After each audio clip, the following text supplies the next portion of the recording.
자, 오늘 우리가 함께 들여다볼 이야기는요, 아마 역사상 가장 유명한 사랑 이야기 중 하나일 겁니다. 그런데 이 화려한 커튼 뒤에 사실은 아주 냉혹한 경제적 현실이 숨어 있다면 어떨까요? 지금부터 그 속을 한번 파헤쳐 보겠습니다. 제인 오스틴의 소설 오만과 편견, 바로 그 소설의 너무나도 유명한 첫 문장입니다. 어때요? 딱 들으면 정말 동화 같은 로맨스의 시작을 알리는 것 같지 않나요?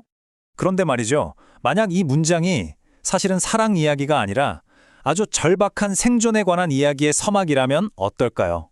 자, 지금부터 그 진실 속으로 한번 깊숙이 들어가 보겠습니다. 네, 맞아요.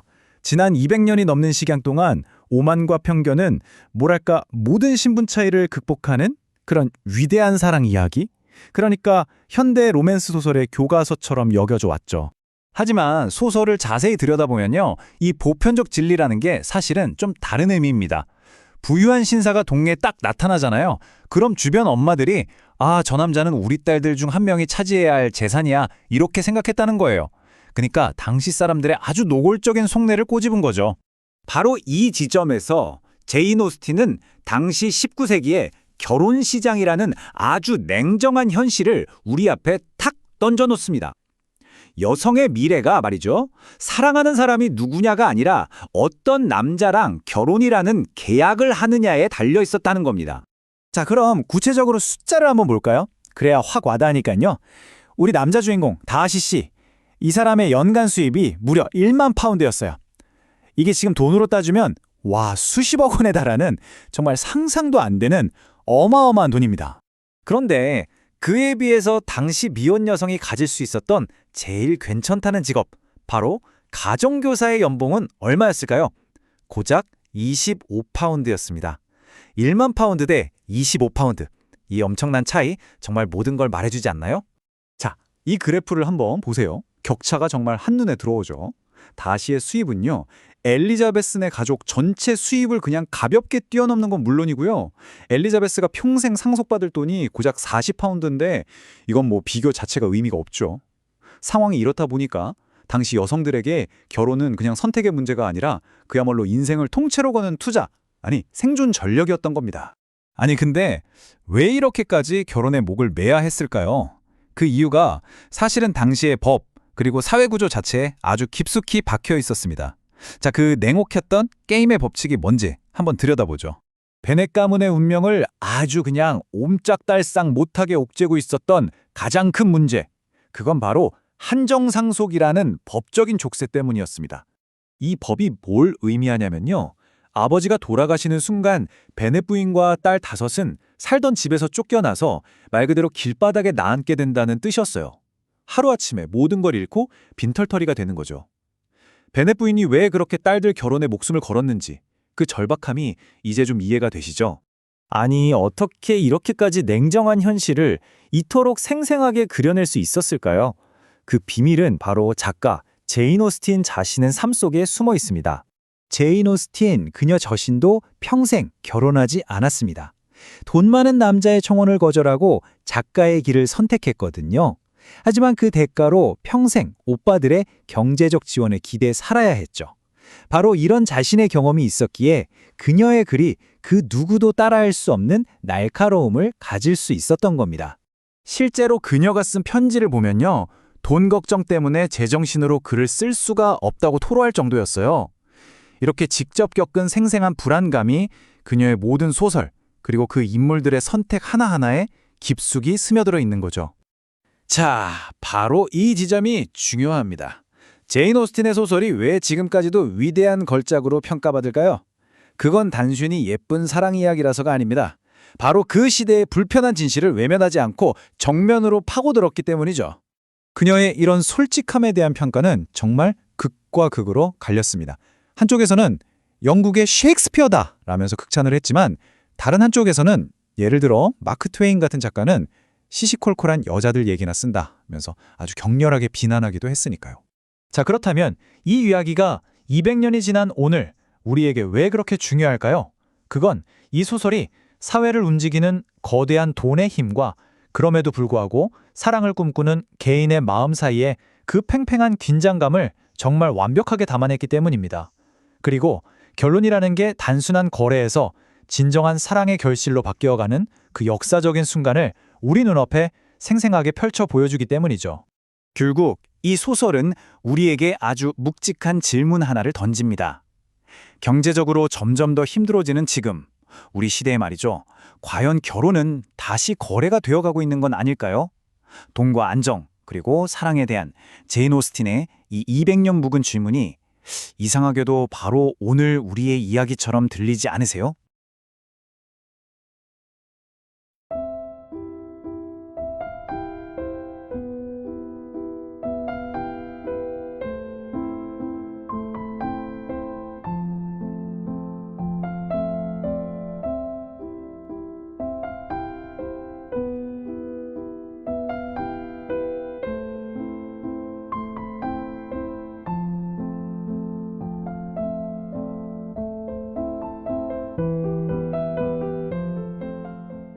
안녕하세요. 오늘 함께 파헤쳐볼 작품은 바로 제인 오스틴의 오만과 편견입니다. 이 소설은 사실 200년이 지난 지금도 우리에게 아주 중요한 질문을 던지고 있어요. 바로 사랑, 돈, 그리고 진짜 그 사람의 됨됨이. 이 중에서 과연 뭐가 제일 중요할까요? 자, 이 문장 정말 유명하죠? 소설의 첫 문장인데요. 딱 들으면 뭔가 되게 낭만적으로 들릴 수도 있어요. 하지만 이건 절대 낭만적인 선언이 아닙니다. 이 소설의 주인공 베넷 가문의 5딸들에게 이 말은요, 그야말로 생존을 위한 아주 절박한 지침서 같은 거였어요. 자, 그럼 바로 본론으로 들어가 보죠. 베넷 가문이 처한 정말 그 절박한 현실 속으로 한번 들어가 볼 텐데요. 여기서는요, 결혼이 그냥 낭만이 아니었어요. 말 그대로 생존 그 자체였습니다. 보시면 이 베넷 가문 상황이 정말 심각합니다. 딸만 5이고 아들이 없잖아요. 근데 당시에는 한정상속이라는 법이 있어서 아들이 없으면 아버지가 돌아가시고 나서 집이랑 재산이 전부 정말 생판 남 같은 남자 친척한테 넘어가 버리는 거예요. 그러니까 이 5딸하고 어머니는 말 그대로 길거리에 나앉게 될 수도 있는 거죠. 그래서 좋은 결혼이 뭐 선택 상황이 아니에요. 파산을 피할 수 있는 유일한 단 하나의 길이었습니다. 그런데 바로 그때 이 암울한 상황에 정말 한 줄기 빛 같은 소식이 들려옵니다. 아주 부유하고 게다가 미혼인 신사, 바로 빅리 씨가 이 동네에서 제일 큰 저택을 빌린 거예요.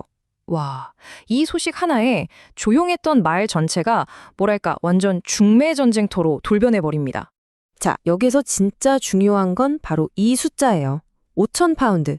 이게 당시에는요, 정말 상상도 못할 어마어마한 돈이었어요.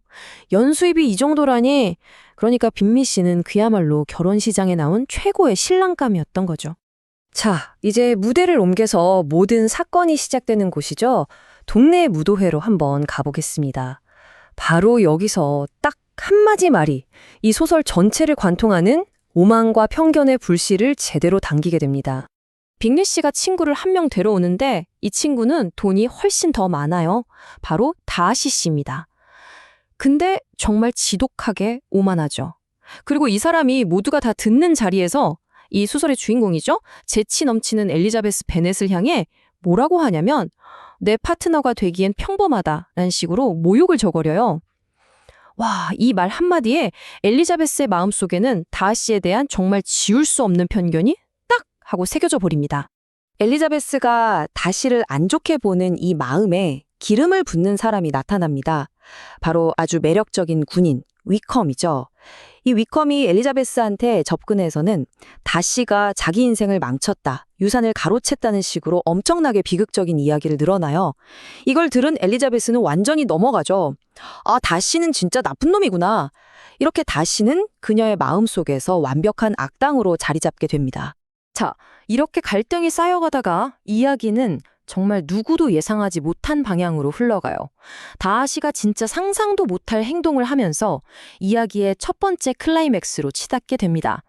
다하시가 갑자기 엘리자베스한테 사랑을 고백하면서 청혼을 하는 겁니다. 그런데 이 청혼이 좀 이상해요.